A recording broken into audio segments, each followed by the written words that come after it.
بسم اللہ الرحمن الرحیم۔ سورۃ الرعد۔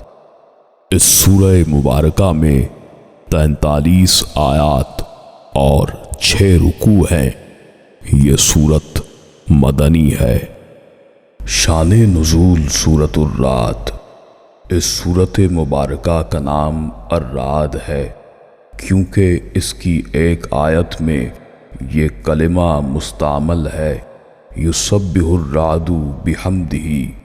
اس کا نزول مکے میں ہوا یا مدینے میں، اس کے بارے میں علماء کی آراء مختلف ہیں۔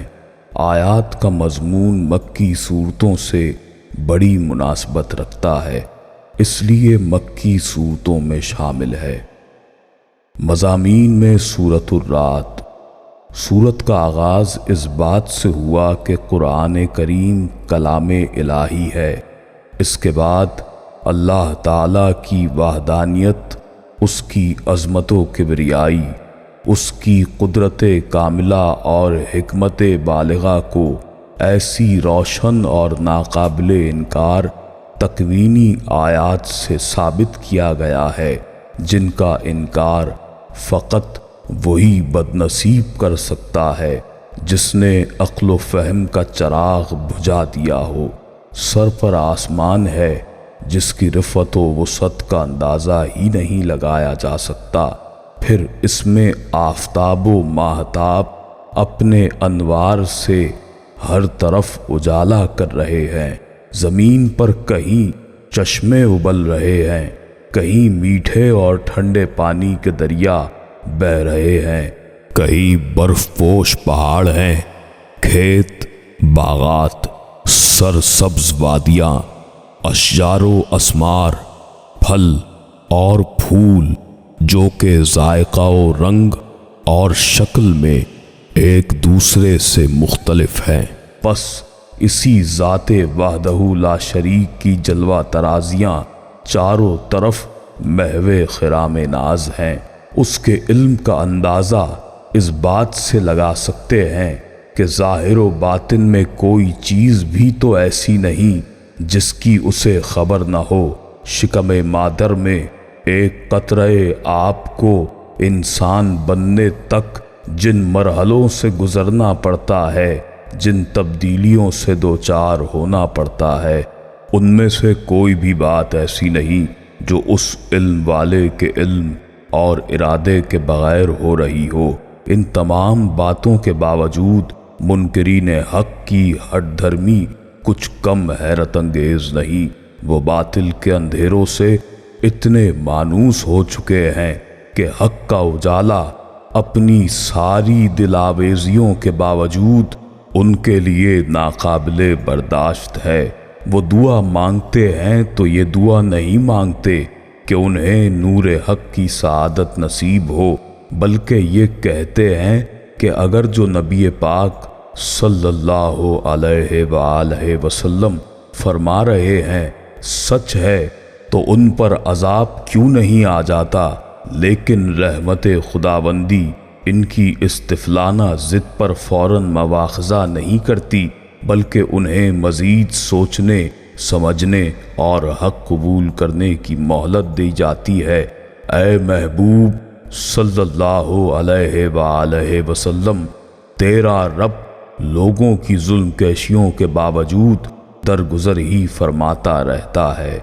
اسلام اپنے ماننے والوں میں جو ذہنی، روحانی اور عملی انقلاب برپا کرتا ہے، اس کا ذکر بھی آیات 19 سے 24 میں فرما دیا ہے، اور اسلام سے بے بہرہ اور منکر رہتے ہوئے انسان کا دامن فکر و عمل جن آلودگیوں میں ملوث ہوتا ہے، انہیں بھی آیت 25 میں جامع طور پر بیان کر دیا تاکہ اسلام کے انقلاب آفرین اثرات کا صحیح اندازہ لگایا جا سکے۔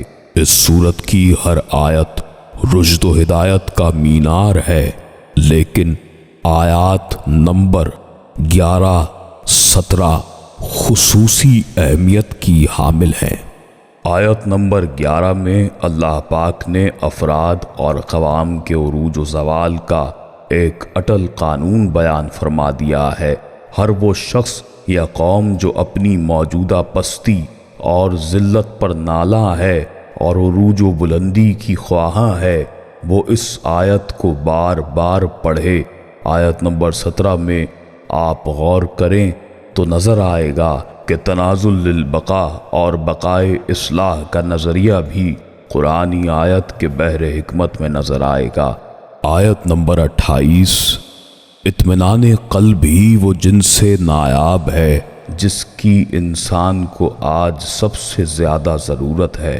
قرآن پاک نے اپنے سادہ، دلنشیں اور روح پرور انداز میں یہ بتا کر کہ بلا شک و شبہ اللہ کے ذکر ہی سے دلوں کا اطمینان یعنی سکون ہے، انسان کو اس متاع عزیز کا سراغ بتا دیا۔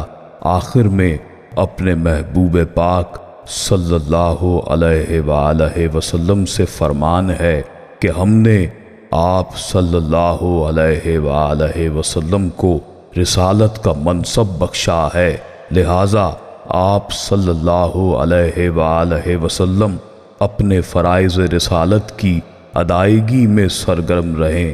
اگر یہ کور باطن آپ صلی اللہ علیہ وآلہ وسلم کی نبوت کا انکار بھی کریں تو پرواہ نہیں، آپ صلی اللہ علیہ وآلہ وسلم کی رسالت صداقت کا میں خود گواہ ہوں، اور وہ لوگ بھی گواہ ہیں جن کے دل نور وحی سے منور ہیں۔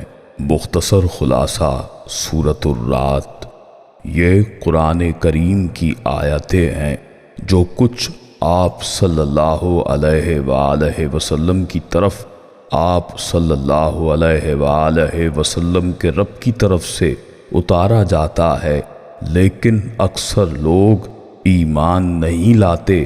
اللہ وہ ہے جس نے آسمانوں کو ستونوں کے بغیر بلند کر رکھا ہے، پھر وہ عرش پر استوا پکڑے ہوئے ہے اپنی شان کے مطابق۔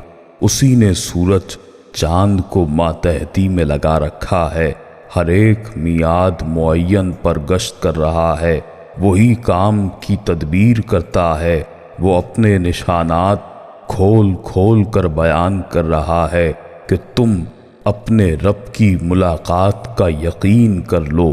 اسی نے زمین پھیلا کر بچھا دی ہے، اس میں پہاڑ اور نہریں پیدا کر دی ہیں، اور اس نے ہر قسم کے پھلوں کے جوڑے دو دو پیدا کیے ہیں۔ وہ رات کو دن سے چھپا دیتا ہے، یقیناً غور و فکر کرنے والوں کے لیے اس میں بہت سی نشانیاں ہیں۔ آگے کی آیتوں میں اللہ تعالیٰ نے نظام کائنات، دن رات کا ہونا، بارشوں کا برسنا اور اولاد کا پیدا ہونا، دیگر مخلوقات کی پیدائش کہ ان سب کا خالق و مالک اللہ وحدہ ہے، وہ زبردست غالب ہے، اور جو اللہ کے عہد کو اس کی مضبوطی کے بعد توڑ دیتے ہیں اور جن چیزوں کے جوڑنے کا اللہ نے حکم دیا ہے انہیں توڑتے ہیں اور زمین میں فساد پھیلاتے ہیں، ان کے لیے لعنتیں ہیں اور ان کے لیے برا گھر یعنی جہنم ہے، اور اللہ ہی جس کے لیے چاہتا ہے روزی بڑھاتا ہے اور گھٹاتا ہے۔ دنیا آخرت کے مقابلے میں نہایت ہی حقیر چیز ہے، اور رسول اللہ صلی اللہ علیہ وآلہ وسلم سے خطاب کرتے ہوئے فرمایا کہ اگر کوئی ایسا قرآن آتا جس سے پہاڑ ہٹ جاتے یا زمین پھٹ جاتی یا مردے باتیں کرتے تب بھی یہ کافر نہ مانتے، بلکہ سب کام اللہ ہی کے اختیار میں ہے، تو کیا مسلمان اس سے ناامید نہ ہوئے کہ اللہ چاہتا تو سب آدمیوں کو ہدایت کر دیتا اور کافروں کو ہمیشہ کے لیے سخت مصیبت پہنچتی رہے گی یا ان کے گھروں کے نزدیک اترے گی، یہاں تک کہ اللہ کو وعدہ آئے۔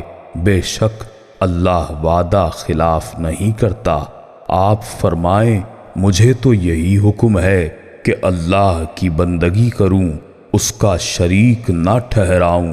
میں اسی کی طرف بلاتا ہوں اور مجھے اسی کی طرف پھرنا ہے، اور اللہ جانتا ہے جو کوئی جا کمائے۔